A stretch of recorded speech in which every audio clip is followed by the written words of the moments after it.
Matthew's message, March 25, 2015. With loving greetings from all souls at this station, this is Matthew. Evidence of the ever-growing light can become obscured by what may seem endless turmoil, and we know that in those moments it is difficult to keep foremost in your thoughts. The light is victorious. In the months ahead, you shall see this more clearly as discussions behind closed doors start bearing fruit that you will heartily welcome. On behalf of souls here, I am happy to address questions and comments that accumulated while my mother was visiting our family in South America. Concerns most often expressed have to do with ISIS, whose actions are keeping this group in the global spotlight. This is where it must be, where the weight of the world is against barbaric behavior, and your society can see the need to eradicate the roots from whence it springs: foreign invasions, vengeance, bigotry, poverty, and ignorance.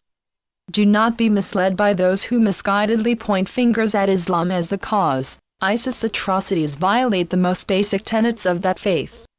Just as one can cite passages of the Quran that call for killing the infidels, so can one cite passages of the Bible that justify the killing of people who don't embrace Christian precepts.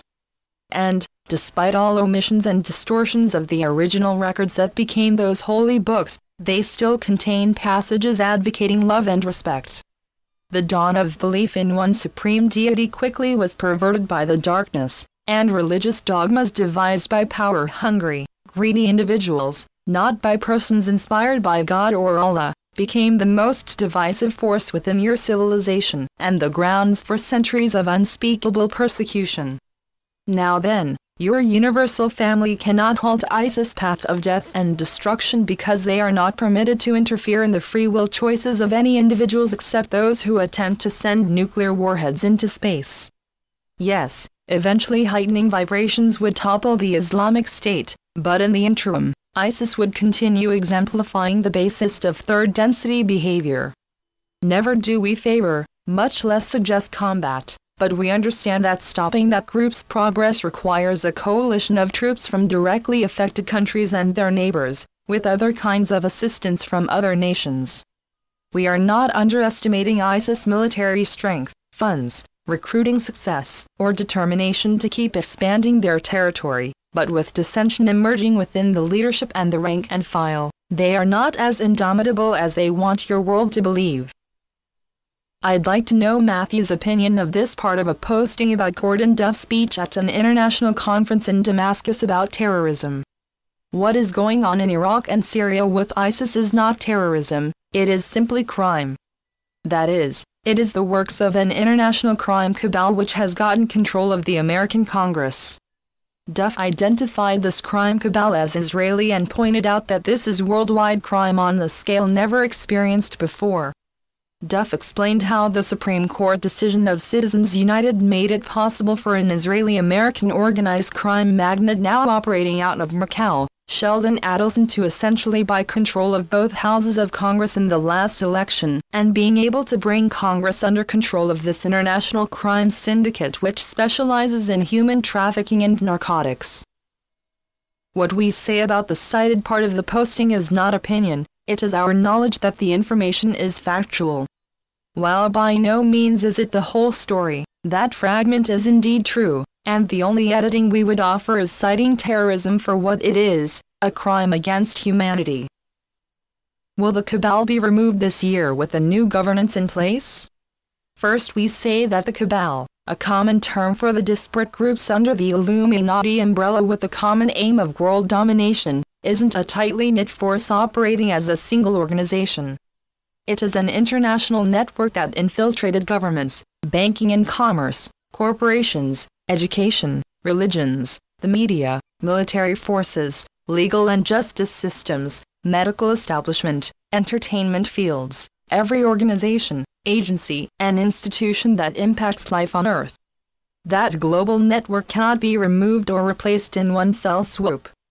Ridding it entirely from your world is a process, and that process has been underway for the past several decades, incrementally weakening the cabal's powers by bringing to light their deceit and corruption of long standing. Also, in recent years, the ever-increasing light has touched some cabal members and they left the ranks, Some had such change of heart that they became enthusiastic light workers, while others just stopped participating in activities intended to have negative outcomes. Pockets of strong influence remain, but as the planet keeps moving into levels of successively higher vibrations, those pockets will either crumble or continue ebbing until they're non-existent. Is ISIS acting under Illuminati control? No, because that isn't necessary for Illuminati purposes. Dark minds feed on the energy of fear, and ISIS and other tyrannical regimes and groups are creating the abundance of fear energy that keeps refueling the Illuminati's strength. What are Matthew's thoughts about House Speaker Boehner inviting Prime Minister Netanyahu to address Congress? This is purely political in nature, and, as stated in previous messages, souls at the station are apolitical.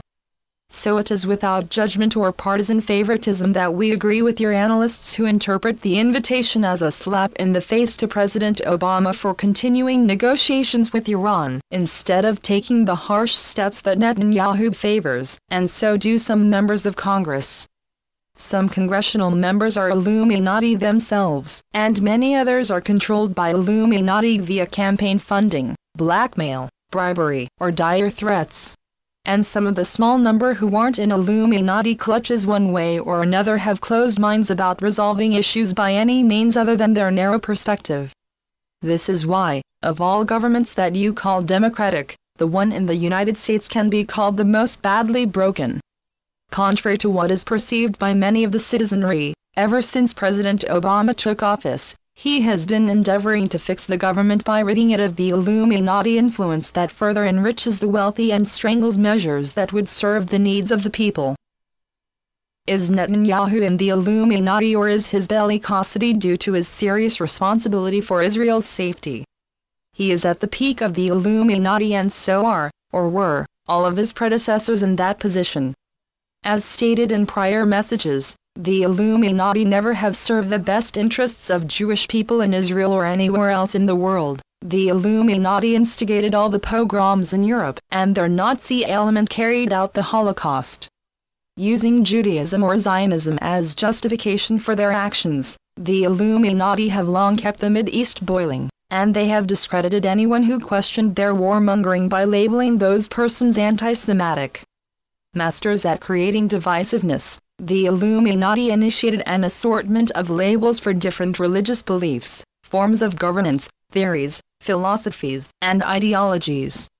Largely through religious and academic teachings and mainstream media, which have been under Illuminati control down through the years, your society has been carefully taught to scorn everything outside their own labeled category. And the Illuminati successfully instilled the mindset that anyone they labeled anti-Semitic is a hateful person who is against the well-being of the Jewish population.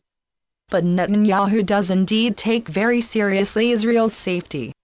Long before the 1948 establishment of today's Israel, an Illuminati intention was to make Jerusalem their Mid-East headquarters to expand their economic and political entrenchments in the Vatican, London, New York City, and Washington, D.C. Does Matthew know if reassessing U.S.-Israel relations means that in order to keep getting financial support, Israel has to stop oppressing Palestinians and finally there can be peace in that region? We don't know what provisions would be included in any reassessing. What we do know is, when the Illuminati hardliners in Israel's government and military are uncloaked, so to say, there can be cooperative relations between Israelis and Palestinians. As vibrations continue heightening in your war-weary world, peace and harmony will come wherever oppression, battling, or tyranny exist. Is there more significance to NBC's Brian Williams' Iraq War story, perhaps something karmic, or is it as simple as he told a lie and got caught?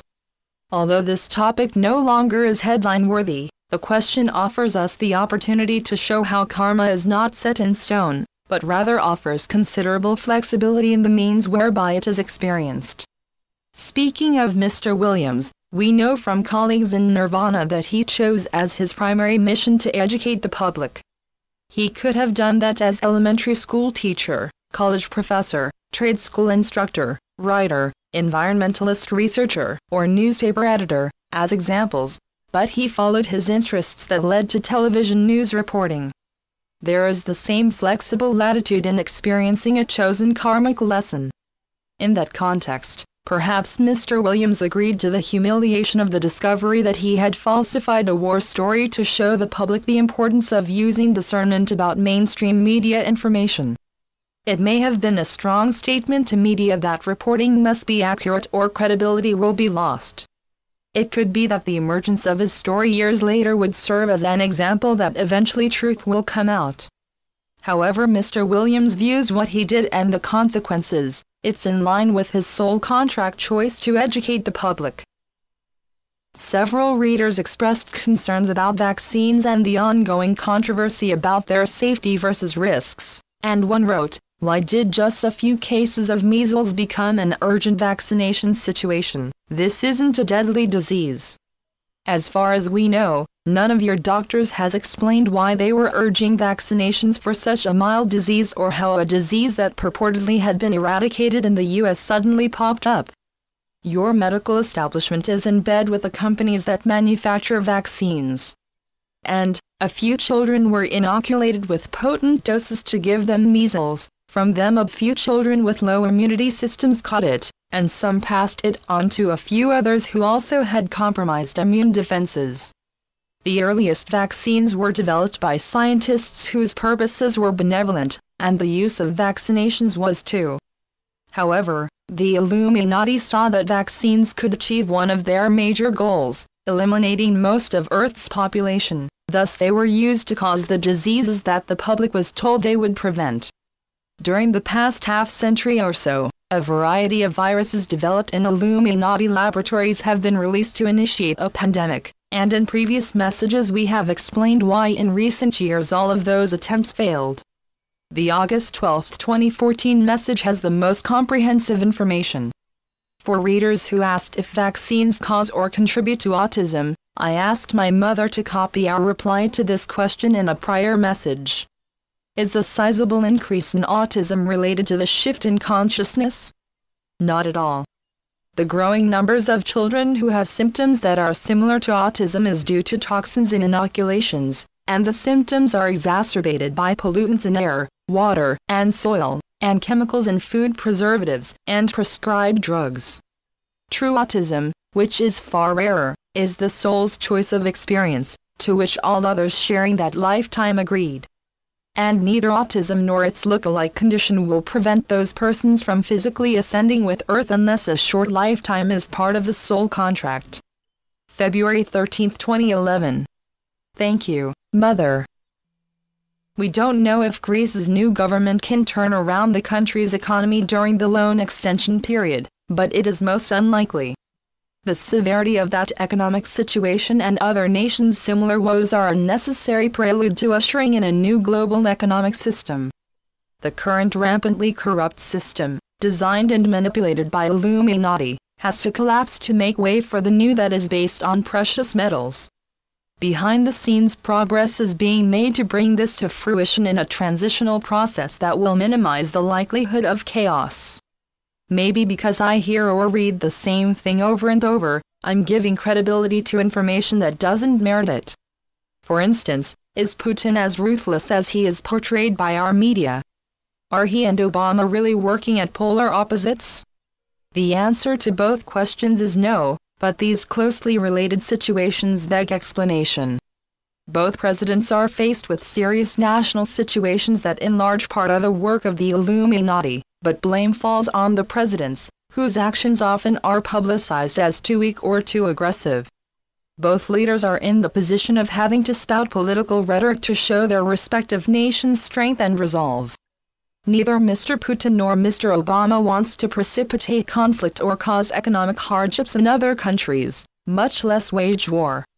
And offstage, so to say, they are cooperating in efforts to achieve world peace, global economic stability, and the elimination of disease, impoverishment, crime, and corruption. A reader in Spain wrote about trees in Madrid. Mother, please copy the pertinent part of his email and my reply. A huge percentage of trees of our city are suddenly extremely ill for no apparent reason. 2 of them collapsed last year, killing 2 people, so that the city council is planning to cut off thousands, up to 20% of the trees in some areas. I heard the same information from 3 different persons who communicate with guides. Madrid is suffering an energetic attack to leave the trees lifeless and disconnected from each other, and the next step is doing this with the population. Many people say Madrid is a hub, and what happens here has many consequences nationally and internationally. We are creating awareness about this here, but I think we could use help from other friends abroad who can send us their prayers. Matthew said he wasn't aware of the situation and would speak with colleagues in Nirvana. They told him that in an arrangement with Gaia approximately 10 years ago in linear time, the trees volunteered to absorb negativity originating primarily from fear-based thoughts, feelings, and actions of people in Madrid. This was so effective in raising vibrations that the trees offered to attract and absorb negativity arising well beyond the city. Eventually assimilating negativity's low vibrations around the country severely weakened the trees. They willingly gave their lives to assist Earth rid herself of negativity so it didn't accumulate and adversely affect or destroy human lives. All along trees have assisted the planet and the human population health-wise, but this was an extraordinary effort to aid planetary and personal ascension. In time humankind will understand the interconnectedness of all life on the planet, that all are souls, and feel grateful for the many contributions of the plant kingdom and all animal life. Thank you, Mother. Every life form on Earth is an aspect of one intricate synergistic organism, and all have important roles. However, if there were no trees, there would be no life there at all. Countless souls with ancient wisdom embodied as trees to serve the needs of all other life forms, and some of your oldest, largest trees have such high-level consciousness that they raise the consciousness of other life in extensive areas. As this awareness grows within your society, trees will be honored for their indispensable services. We hold in high esteem all who are endeavoring to save your forest and educate the populace about the importance of ending indiscriminate logging. Lighted beings throughout this universe are cheering you ever onward, and many are right there among you, helping in numerous ways to hasten your journey toward the full glories of Earth's golden age. Love and peace. Channeled by Suzanne Ward. www.matthewbooks.com